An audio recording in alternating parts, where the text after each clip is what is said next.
It's a popular saying that the Christmas season seems to begin earlier and earlier each year. I don't know if I've ever bought into that theory. For the past 20 years, the Christmas season starts the day after Halloween. If that saying were true, then at about this time, Black Friday would occur the day after April Fool's Day. But one thing is true, most people tend to forget about Thanksgiving. Even horror films.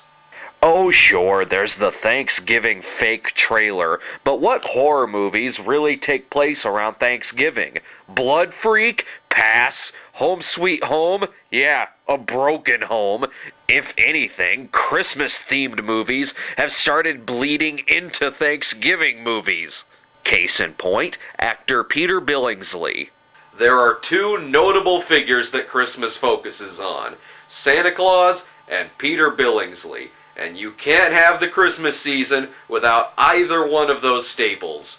But, as I've discovered, Billingsley has bled right into Thanksgiving with a forgotten movie known as the Hoboken Chicken Emergency. The Hoboken Chicken Emergency? It's like they made each individual word in the title Texas Chainsaw Massacre kid-friendly. The movie opens with a sound-alike for the entertainer from The Sting.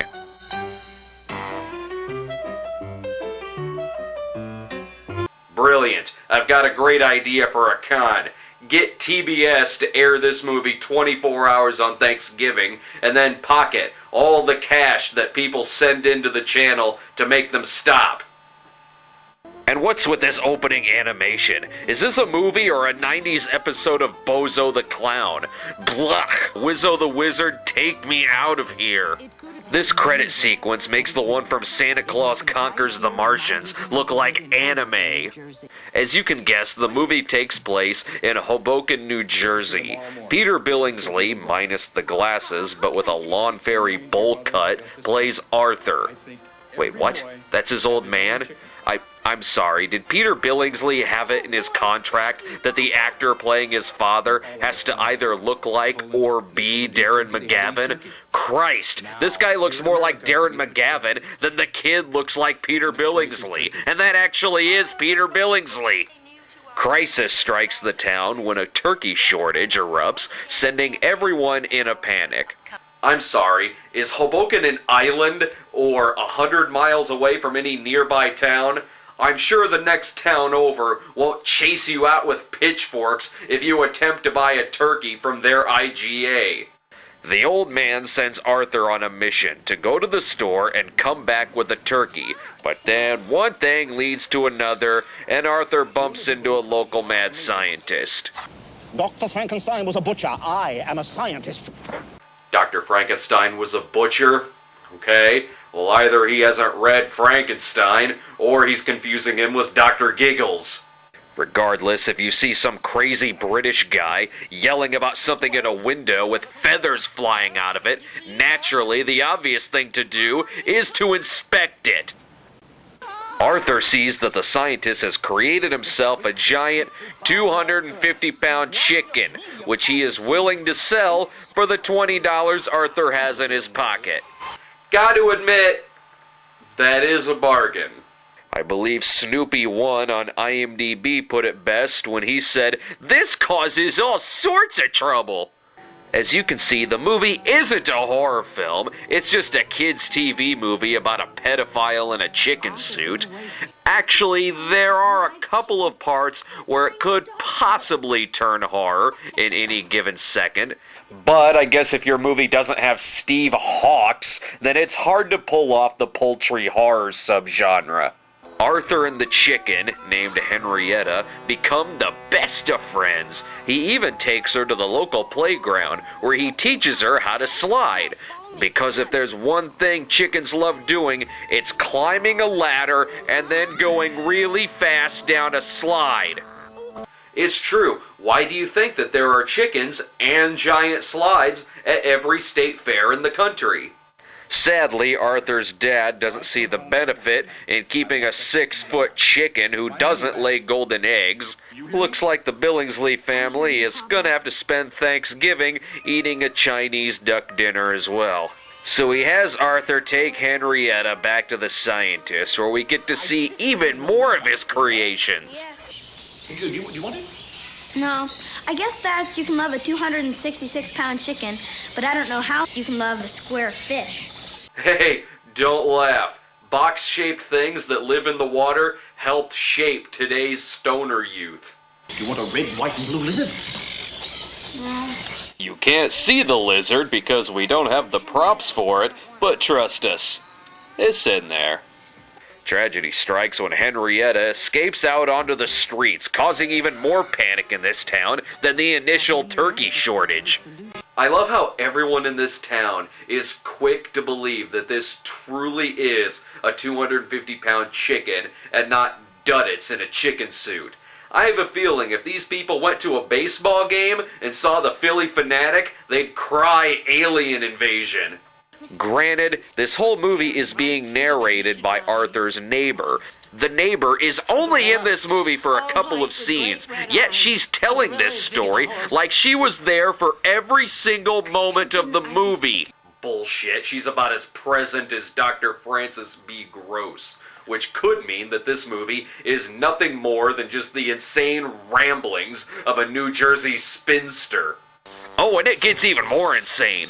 The chicken just begins vandalizing things, and Mayor Dick Van Patten has assembled his crackpot team with G. Gordon Liddy over here. What the hell, is he gonna strangle the chicken with piano wire? Anyway, to save his political career, the mayor has to come up with a way to stop the chicken before the election. I can only imagine that Dick Van Patten is in this movie because he made a bet with Timothy Van Patten that he could be in something worse than Escape from El Diablo.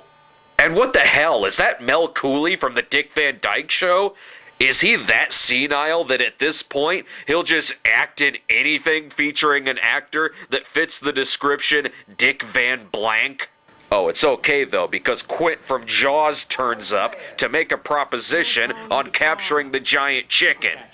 I'll catch this bird for you. $10,000 for me by myself. For that you get the beak, the feathers, the whole damn thing. But since they couldn't get Robert Shaw to reprise the role, naturally the second choice is Gabe Kaplan, fucking Mr. Cotter. Let me guess, this is one of Mr. Cotter's crazy relatives he keeps telling us about. Figures I don't have enough time to forge a note from my mother saying that I have permission not to watch this damn movie anymore. So Mr. Cotter has the town build, wait for it, a robot chicken. All right, that's enough. Holy shit, fucking Mecca Hoboken chicken emergency. But as soon as something malfunctions, Cotter runs off with the money as if he's just built the town a monorail. Peter Billingsly spends most of the movie going around Hoboken looking for his lost chicken. We've all been there, buddy. The Billingsley performance here is weird. Weird in that it's not good. Papa? Arthur, the chicken has been nothing but trouble. But Papa, it wasn't her fault that the dog scared her or that she got stuck up on the building. It's like he keeps separating one word from each individual sentence. I guess we could just consider this to be Peter's practice holiday movie.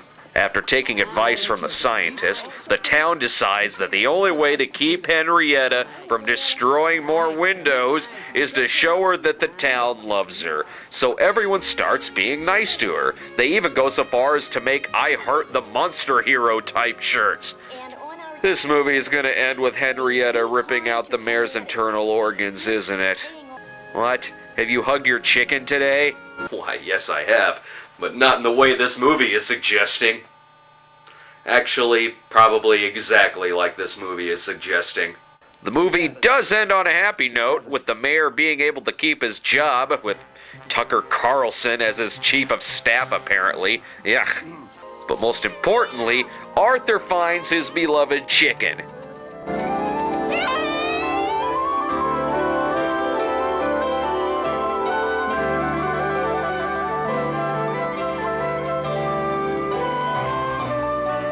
Oh my god, it's the world's first furry love story. At 57 minutes, the movie is awful, but at least it's a quick sit. The movie was made for PBS back in 1984. Great, because I always wanted something for a double feature with Mooch Goes to Hollywood. Regardless, this is probably the most inoffensive and harmless movie I've featured on the show. And just how much is this expert costing the taxpayers? It will not be necessary to pay me a penny. Okay, so it's the most harmless movie I've ever featured on the show. But in the future, I will stick with real Thanksgiving Day movies like Terrence Malick's The New World. Thank you very much. But aside from that, happy Thanksgiving from everyone here at thecinemasnob.com. And seriously, don't forget to hug your chicken.